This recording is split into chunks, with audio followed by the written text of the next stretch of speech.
Salut à tous. Bienvenue à notre discussion hebdomadaire sur la Bible, la théologie, la religion et l'archéologie. Si vous êtes curieux de découvrir le contexte historique et linguistique de l'époque de Jésus, vous êtes au bon endroit. Avant de commencer, n'oubliez pas de mettre un pouce en l'air sur cette vidéo et de vous abonner à la chaîne si ce n'est pas encore fait. Activez aussi la cloche de notification pour ne rater aucune de nos prochaines explorations dans l'histoire biblique. Et voici un petit défi pour vous. Laissez en commentaire ce que vous pensez. Quelle langue croyez-vous que Jésus parlait? Hébreu? Araméen? Grec? Partagez vos idées et débattons ensemble. La grande question, quelle langue parlait Jésus? C'est une interrogation qui revient souvent sur les réseaux sociaux. Jésus parlait-il hébreu, araméen, grec ou même latin? Quelle était la langue qu'il utilisait dans sa vie quotidienne, ses enseignements et ses prières? Même des figures influentes en ont discuté. En 2014, le pape François et le premier ministre israélien Benjamin Netanyahou ont eu un désaccord public sur la question de savoir si Jésus parlait hébreu ou araméen. Mais que nous apprennent l'histoire et l'archéologie? Aujourd'hui, nous allons explorer les principales langues parlées en Judée à l'époque de Jésus, le rôle de l'hébreu et de l'araméen dans la vie religieuse et quotidienne. Comment la langue a influencé les enseignements et les échanges de Jésus? Restez avec moi jusqu'à la fin, car nous allons révéler des détails passionnants. Allons-y. Les langues parlées à l'époque de Jésus. Pour déterminer quelle langue Jésus utilisait, il faut examiner le paysage linguistique de la Judée au 1er siècle. À cette période, la région était une société multilingue, façonnée par des facteurs historiques, politiques et culturels. 1.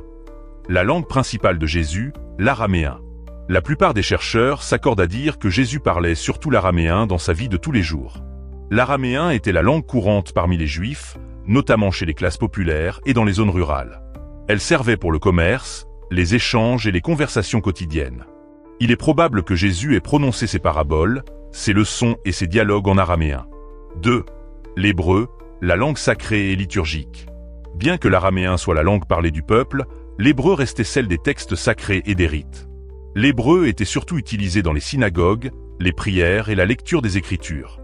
Un exemple de Jésus utilisant l'hébreu se trouve dans Luc 4, 16-21, où il lit un passage du rouleau d'Isaïe dans la synagogue de Nazareth. Les pharisiens, prêtres et rabbins débattaient souvent de théologie en hébreu. 3. Le grec, une langue des élites et de l'administration. Bien que le grec soit la langue officielle de l'Empire romain, son usage parmi les Juifs était limité. Certains Juifs de la haute société ou impliqués dans le commerce et la diplomatie pouvaient connaître le grec. Le Nouveau Testament a été rédigé en grec, mais cela ne signifie pas que Jésus le maîtrisait parfaitement. Il est possible que Jésus ait compris un peu de grec, mais rien ne prouve qu'il l'employait régulièrement. 4. Jésus parlait-il latin? Le latin était la langue des autorités et des militaires romains. Il n'était pas répandu parmi la population juive. Ponce Pilate et les fonctionnaires romains utilisaient le latin, mais ils communiquaient probablement avec les Juifs en grec ou en araméen. Conclusion. D'après les preuves historiques et bibliques, Jésus parlait principalement l'araméen, utilisait l'hébreu pour les besoins religieux et pouvait peut-être comprendre un peu de grec. Ses compétences linguistiques reflétaient la diversité culturelle de la Judée au 1er siècle, où plusieurs langues coexistaient.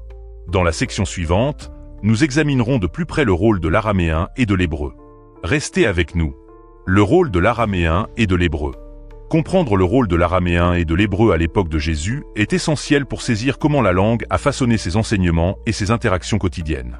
Ces deux langues cohabitaient dans des contextes distincts, chacune ayant une fonction précise dans la société juive. 1.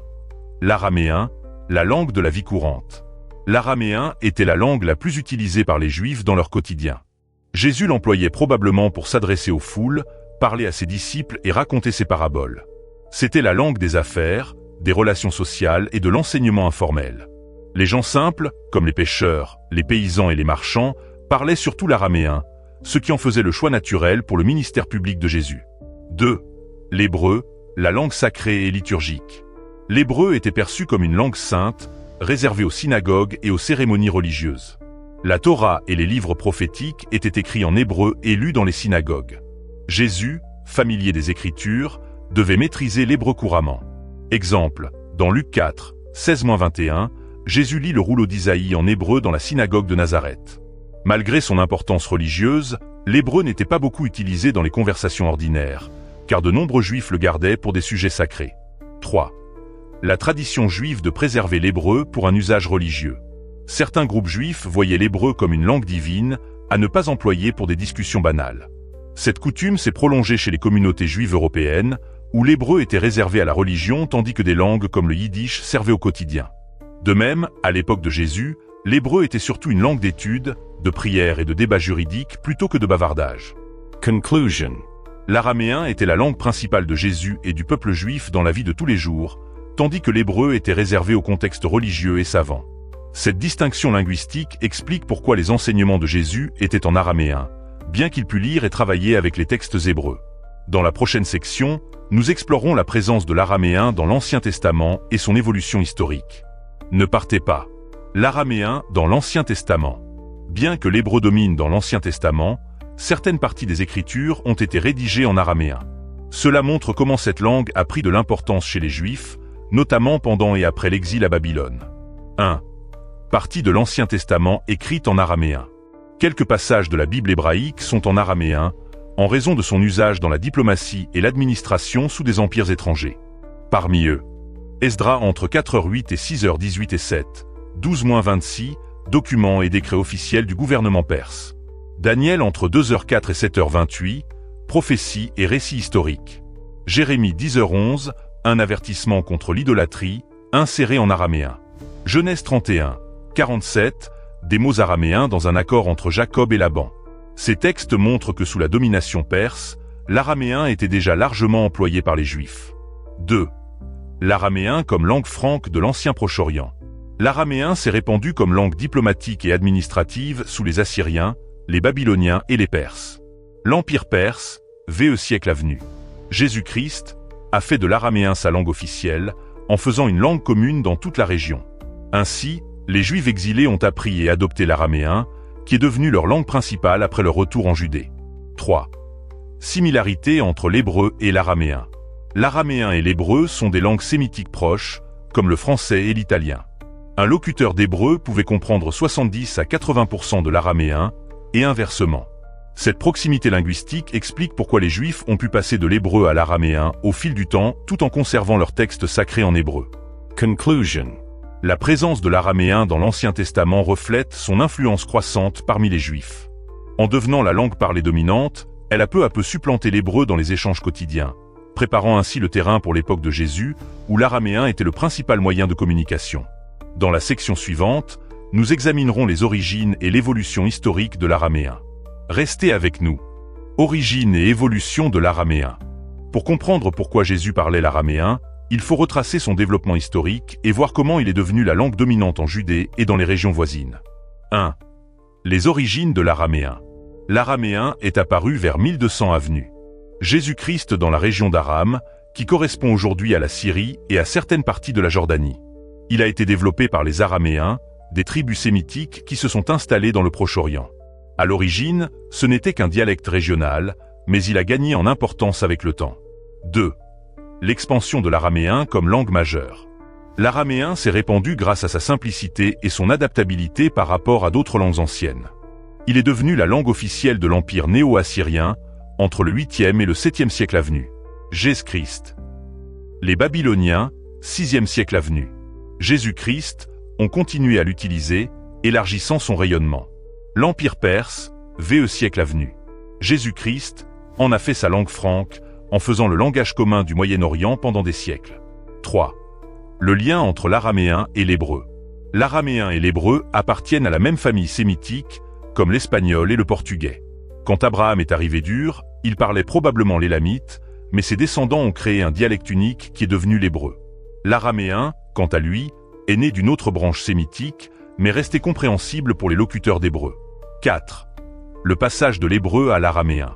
Après l'exil babylonien, 6e siècle avenu. Jésus-Christ, les Juifs ont cessé d'utiliser l'hébreu dans la vie quotidienne. En revenant en Judée, ils avaient adopté l'araméen comme langue principale.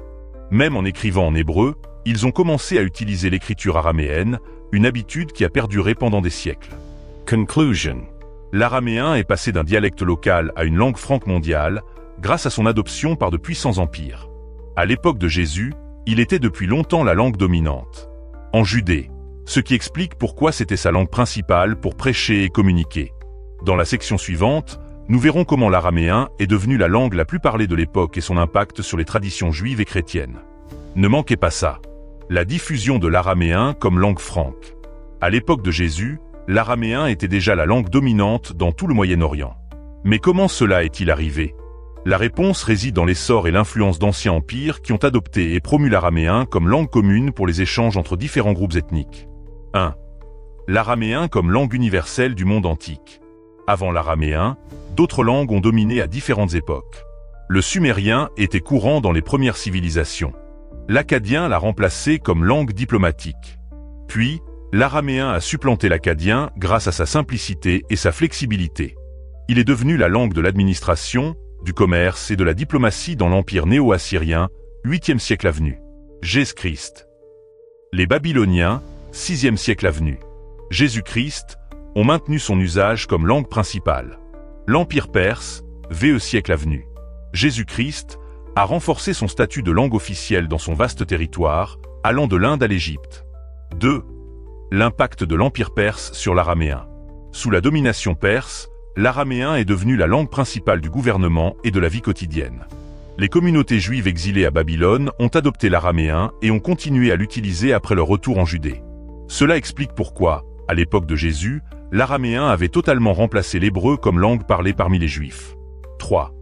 Les langues successives du monde antique. Au fil de l'histoire, différentes langues ont servi de langue de pouvoir mondial. L'araméen, empire assyrien, babylonien et perse. Le grec, après Alexandre le Grand, à partir du 4e siècle AV. Jésus-Christ. Le latin, empire romain, à partir du 1er siècle AV. Jésus-Christ.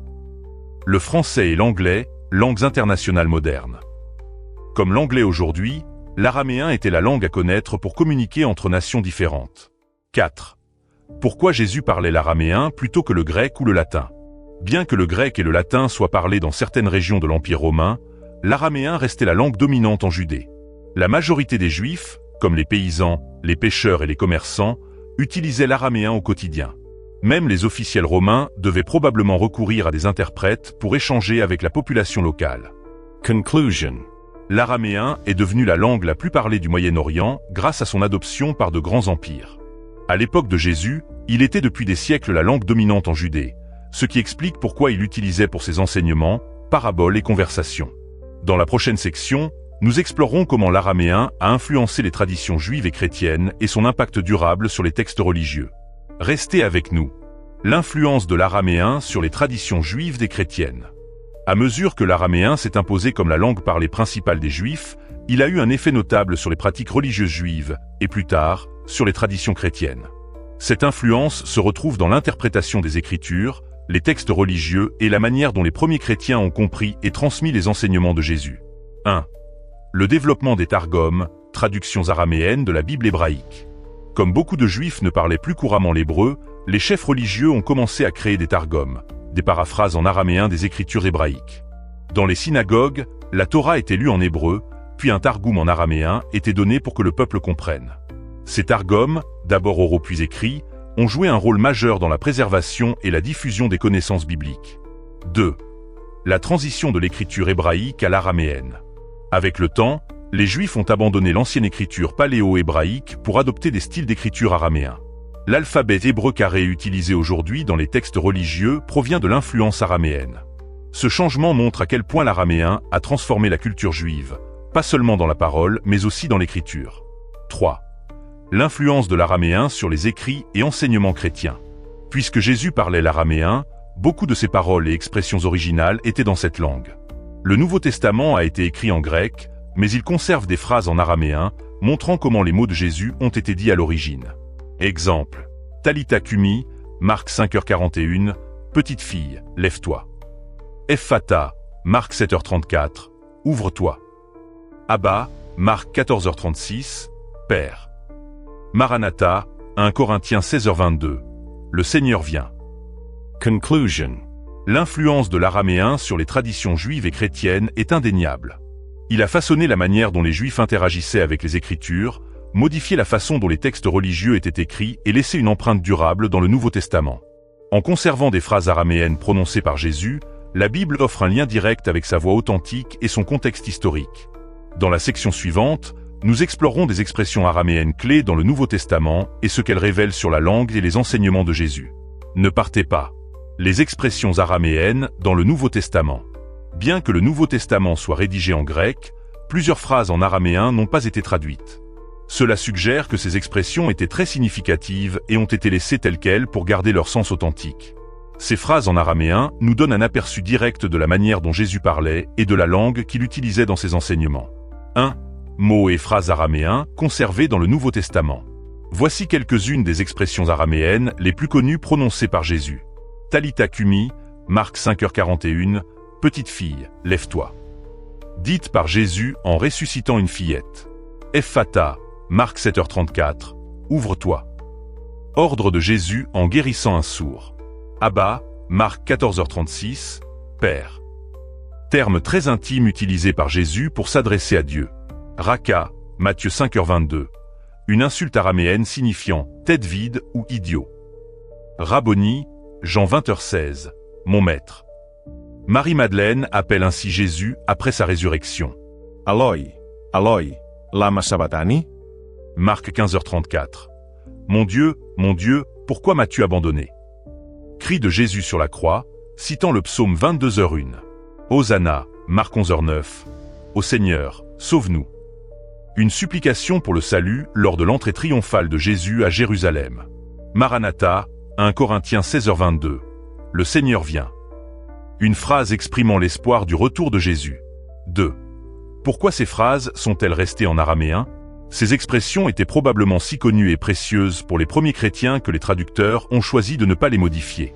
Certaines n'avaient pas d'équivalent exact en grec, elles sont donc restées intactes. Garder ces mots permettait aux premiers chrétiens de se rapprocher des paroles exactes de Jésus. 3. L'importance de l'araméen dans les enseignements de Jésus. L'usage d'expressions araméennes dans les évangiles indique que les paroles de Jésus étaient à l'origine en araméen avant d'être traduites en grec. Certaines phrases ont plus de sens en araméen qu'en grec, confirmant que c'était sa langue principale. Comprendre l'araméen aide à mieux interpréter certains passages bibliques dans leur contexte culturel et linguistique d'origine. Conclusion. Le Nouveau Testament conserve plusieurs phrases en araméen, offrant un lien linguistique direct avec les mots prononcés par Jésus.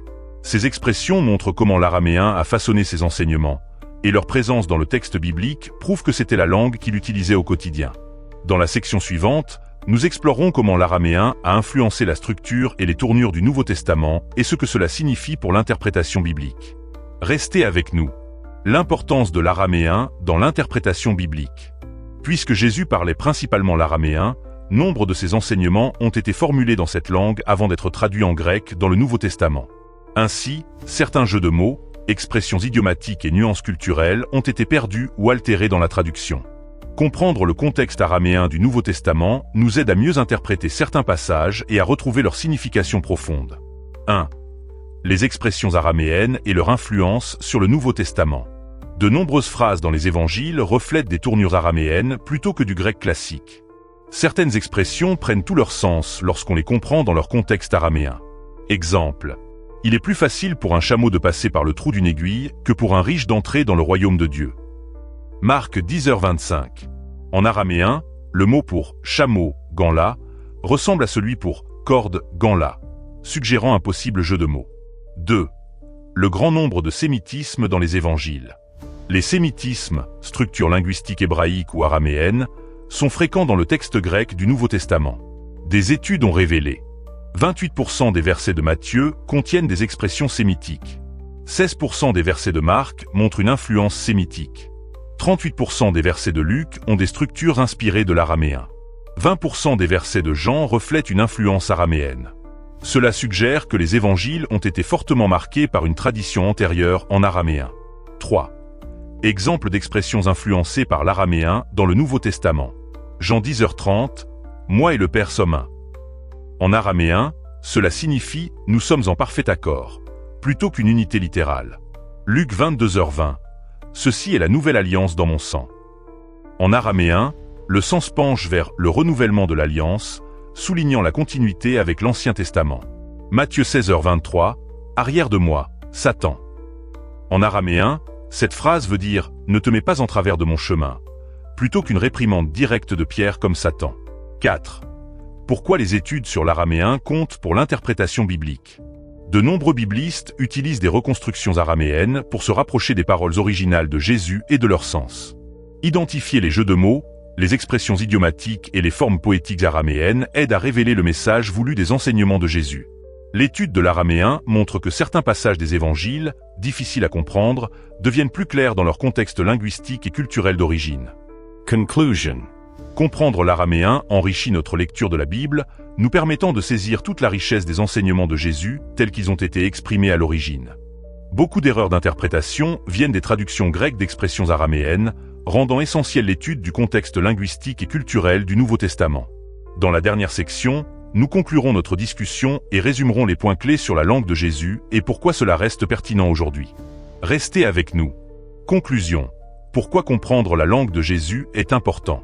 Nous avons fait un voyage fascinant à travers l'histoire, la linguistique et l'interprétation biblique pour répondre à la question. Quelle langue parlait Jésus? Vous savez maintenant que l'araméen était sa langue principale pour parler, que l'hébreu servait au contexte religieux et savant, et que le grec a joué un rôle dans la transmission écrite de ses enseignements. Mais ce n'est qu'un début. Plus nous comprenons le contexte linguistique et culturel de la Bible, plus notre lien avec les paroles de Jésus s'approfondit. Si nous voulons pleinement saisir ce qu'il voulait dire dans ses enseignements, il faut explorer non seulement ce qu'il a dit, mais aussi comment il a exprimé. C'est pourquoi je vous invite à rester connectés. Nous avons encore beaucoup de vidéos à venir qui plongeront plus loin dans le Jésus historique, les langues bibliques et les découvertes archéologiques qui donnent vie à la Bible. Si vous avez aimé cette vidéo, montrez-le en mettant un pouce en l'air. Votre soutien nous aide à continuer à produire ce type de contenu. Partagez cette vidéo avec vos amis et votre famille pour qu'eux aussi puissent découvrir la richesse de la langue et des enseignements de Jésus. Laissez un commentaire ci-dessous. Qu'est-ce qui vous a le plus surpris aujourd'hui? Quels autres sujets aimeriez-vous que nous abordions? Et surtout, abonnez-vous à la chaîne et activez les notifications pour ne pas manquer notre prochaine plongée dans l'histoire et la théologie biblique. Merci de nous avoir suivis, et que la grâce et la sagesse de Jésus continuent d'éclairer votre chemin. À bientôt dans la prochaine vidéo.